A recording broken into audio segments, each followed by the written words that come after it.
Good morning বন্ধুরা।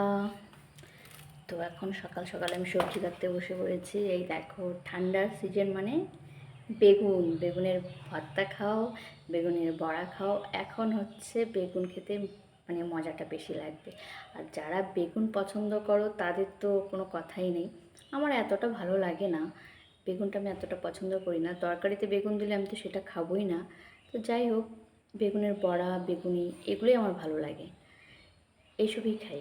ঠিক আছে, তরকারিতে দিলে বেগুন আমার পছন্দ না। আর বেগুনের ভর্তা তো আমি খেতেই পারি না, আমার একটু প্রবলেম আছে, চুলকানির ব্যাপার আর কি। যাই হোক, বেগুন খেলে আমার মনে হচ্ছে যে গা চুলকাচ্ছে, মুখ চুলকাচ্ছে, এরকম লাগে। সেই জন্য বেগুন ভর্তা আমি খাই না, কিন্তু বেগুনের বড়াটা আর বেগুনিটা আমি খাই।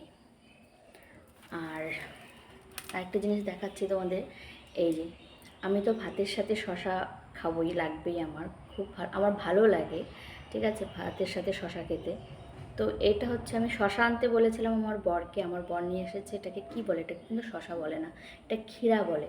তো আমার বর বলে যে ক্ষীরা আর শশার মধ্যে তফাৎ কী? তো আমি বলছি তাহলে খেয়ে দেখো, বুঝতে পারবে। যখন ওইটা কেটে দেখলো যে ক্ষীরা আর শশার মধ্যে ক্ষীরাটা অন্যরকমই থাকে আর শশা অন্যরকমই থাকে, তখন ও বুঝতে পারলো। ও ভাবে যে ক্ষীরা আর শশা মনে হয় একই, কিন্তু এটা কিন্তু শশা না। এই দেখো, এটা কিন্তু শশা না, এটা হচ্ছে ক্ষীরা। ঠিক আছে, তো তোমরা কি বলো এটাকে আমি জানি না, অবশ্যই বলবে। আর এই যে অর্ধেকটা ফুলকপি নিয়েছি, কারণ আমি একার জন্য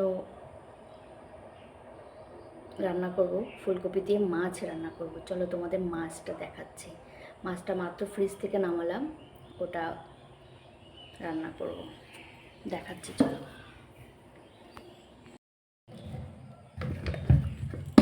এই যে মাত্র ফ্রিজ থেকে মাছটা রান্না করলাম। এখানে 4 টুকরা মাছ আছে, আমার আর ছেলের জন্য হয়ে যাবে। ঠিক আছে, তো এটাকে আমি মাত্র ফ্রিজ থেকে নামিয়ে জলে একটু ভিজিয়ে রাখি, এরকম করেই রাখি,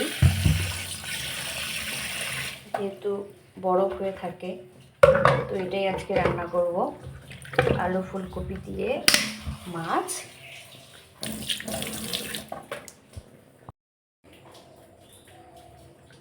আর বেগুনের বড়া করব।